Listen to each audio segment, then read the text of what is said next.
apostasía. Pero es que déjeme decirle una cosa, la apostasía no está en la Iglesia Católica solamente, está en las iglesias cristianas, desgraciadamente. No en todas, pero en una cantidad inmensa que habemos de iglesias cristianas a nivel mundial, legalmente constituidas a través del Espíritu Santo y en el Estado de Derecho Humano. En toda esa cantidad de iglesias hay un puñadito muy pequeño, pero muy significativo, que están pervirtiendo la santa palabra de Dios. Bien, entonces ya saben. Ahora permítame recordarles, la palabra santo, santidad, se haya escrito en el Antiguo y en el Nuevo Testamento aproximadamente 451 veces. Cuando uno ve tantas veces que está escrita, pronunciada esta palabra, sean santos, santidad, uno tiene que prestarle atención. Esto es muy importante, porque permítanme recordarles que la santa palabra de Dios, a través del Espíritu Santo en la Biblia, dice que sin santidad nadie verá a Dios. O sea, que la santidad es un mandato de Dios, porque si no somos santos, cuando muramos no vamos a ir al cielo, sino que van a ir al infierno. Bien, versículo 5, estamos en Efesios 1, 4 al 6, terminamos de exponer el versículo 4, les expongo explicativamente el versículo 5. Nos predestinó ¿para qué? Para ser adoptados como hijos suyos. Aquí tenemos otra enseñanza, otra herejía, otra falsa doctrina, que se le pregunta a la gente: mire, fulanito de tal, ¿usted qué es para Dios? Familiarmente, a nivel espiritual. Ah, sí, pastor, yo soy un hijo de Dios. ¿Usted ya cumplió los requisitos para ser hijo de Dios? ¿Cómo? Que si tú ya cumpliste los requisitos para ser hijo de Dios. Yo no lo entiendo, pastor. A ver, explíqueme. Es que yo necesito cumplir unos requisitos. Es que para yo ser hijo de Dios, yo necesito cumplir unos requisitos. ¿Cómo le parece? Y la gente anda creyendo, muchos millones de personas andan creyendo, porque le han enseñado en su momento oportuno, que cuando uno nace como hijo de Dios. ¿Y dónde está el cuento, hombre? Ese cuento no está en la Biblia. En la Biblia no está ese cuento que nosotros fuimos creados como hijos de Dios.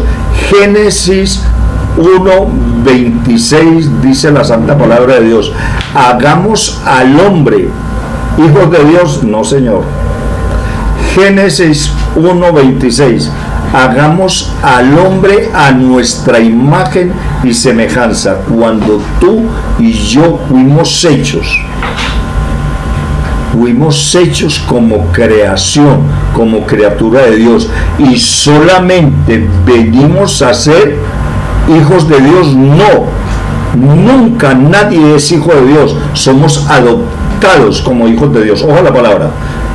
Efesios 1, versículo 5, nos predestinó para ser adoptados, porque Dios no tiene hijos propios, unigénitos, sino uno solo. Nuestro Señor Jesucristo es el único hijo en un linaje directo de Dios a través del Espíritu Santo. Es el único hijo. Alguien diría: pastor, pero es que en la Biblia dice que hijos de Dios. Claro, hijos de Dios, pero a toda hora no va a decir hijos adoptados de Dios. Dice, somos hijos de Dios, pero en Efesios 1, versículo 5 nos dice: para ser adoptados como hijos suyos por medio del sacrificio de nuestro Señor Jesucristo. O sea que yo me convertí en un hijo adoptivo de nuestro Padre Celestial cuando yo hice los 5 pasos. Primero, me humillé. Segundo, me arrepentí. Tercero, confesé mi pecado. Cuarto, empecé a abandonar mi mala conducta. Y quinto, recibí a Cristo Jesús a través del sacrificio de Él en la cruz. Por eso dice, versículo 5, nos predestinó para ser adoptados como hijos suyos por medio de Jesucristo, según el propósito de ¿quién? De nuestro Padre Celestial, de su santa voluntad. Bien, hasta ahí están las respuestas a las 6 preguntas. La 7ª pregunta es: ¿para qué fuimos nosotros creados en el momento de nosotros partir de este mundo? Nosotros, ¿qué destino final va a ser el de nuestras vidas? digámoslo por así decir, nuestra actividad social, laboral, cuál va a ser después de que muramos, ya que muramos físicamente. Pero antes de pasar a ese punto, hay muchas dudas con respecto a que cómo es eso, pastor, porque me encuentro muchas personas en la calle que me dicen, pastor, pero ¿cómo así que nosotros fuimos creados desde antes de la creación del mundo y un soporte bíblico para eso? Yo les puedo decir, eso es lo único que hay en la Biblia, soportes bíblicos, pero les voy a dar una sola cita bíblica. El por qué esta cita bíblica es tan importante para que podamos entender la pregunta y la respuesta, punto 7, y podamos entender cómo es que Dios funciona con nosotros los seres humanos. Escrito está en Jeremías 1, versículo 4 y 5. Versículo 4 es el llamamiento de Jeremías a Jeremías, el llamamiento de Dios a Jeremías. Versículo 4: la palabra del Señor vino a mí y me dijo. ¿Le dijo a quién? A Jeremías. Antes, le pido por favor mucha atención, porque esto es muy importante para que usted pueda empezar a entender la verdad de la palabra de Dios, el propósito de Dios en su vida, el quién es, de dónde venimos, quiénes somos y hacia dónde nos dirigimos.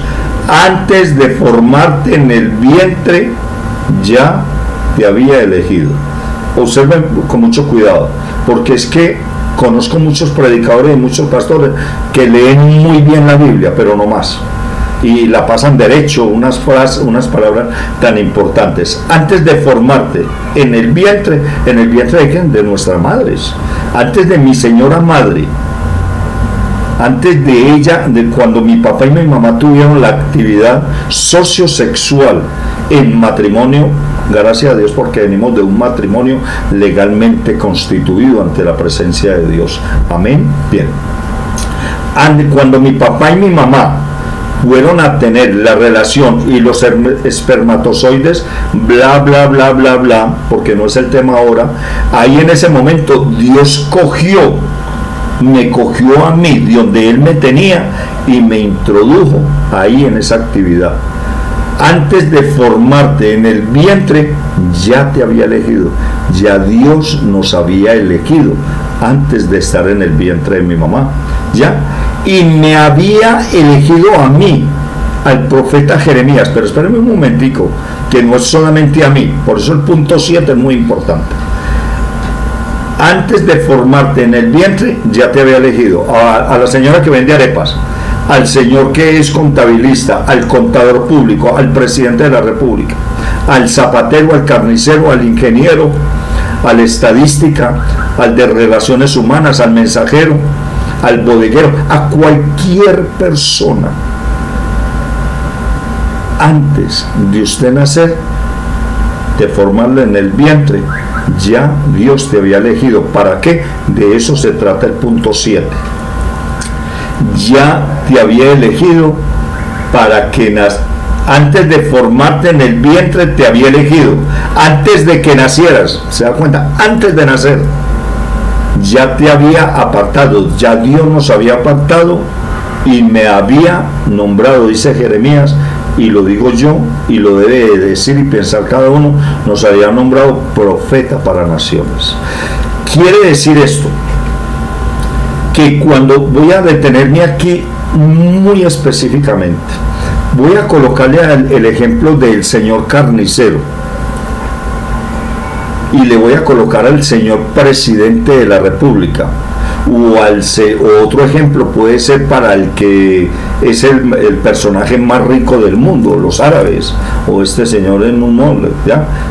No importa cuán sea el extracto social, ni económico, ni laboral, ni militar, ni académico, Dios, antes de formarnos en el vientre de mi señora, de vuestra señora madre, ya a mí, a todos y cada uno de nosotros, los seres humanos, nos había elegido, nos había apartado, nos había nombrado profeta para naciones.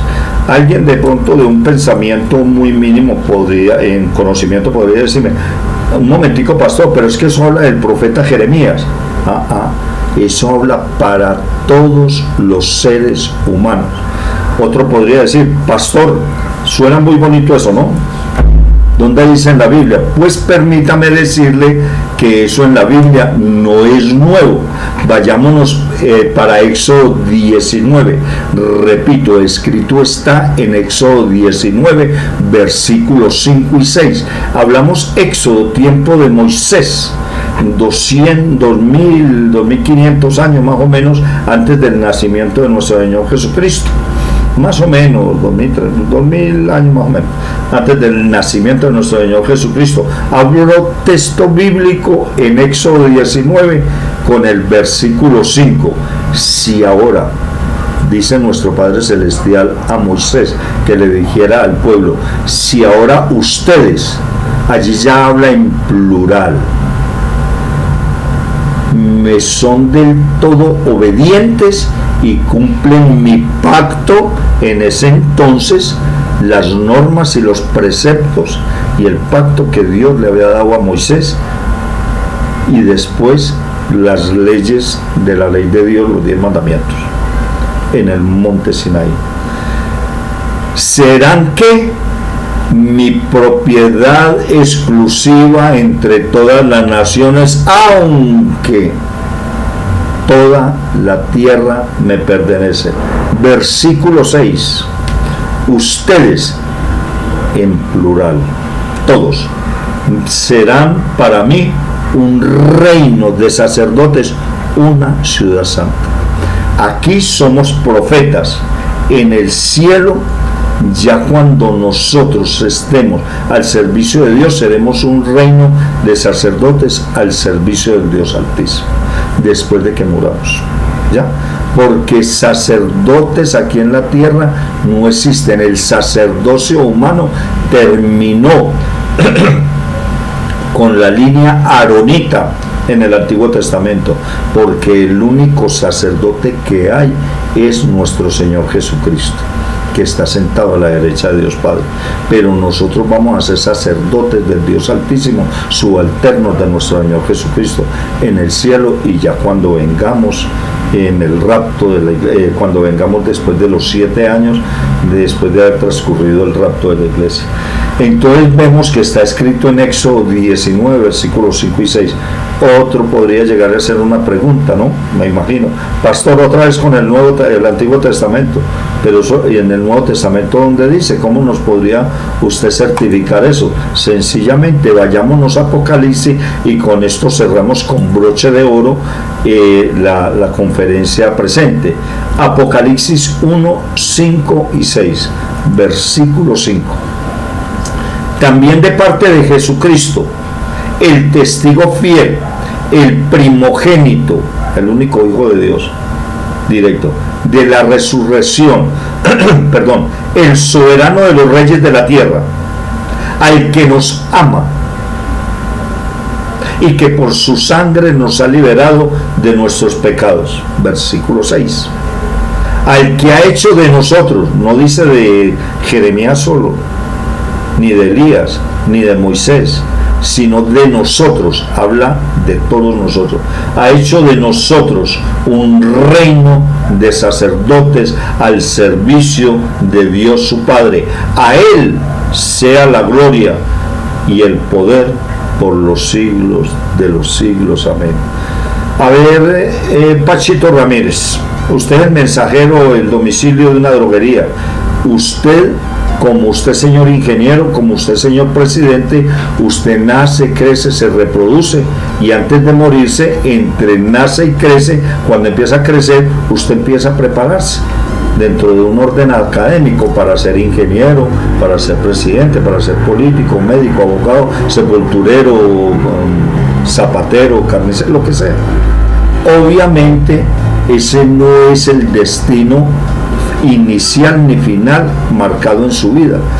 Pero es que yo soy carnicero o ingeniero. Sí, usted es ingeniero o médico o agrónomo, es para que usted dependa de una profesión académica para convertirla en un acto laboral durante toda su vida, y pueda depender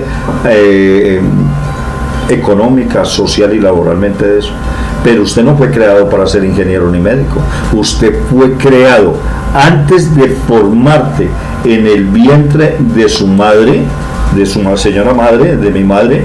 Dice así, repito, escrito está en Jeremías 1:4-5, la palabra del Señor vino a mí y me dijo: antes de formarte en el vientre de tu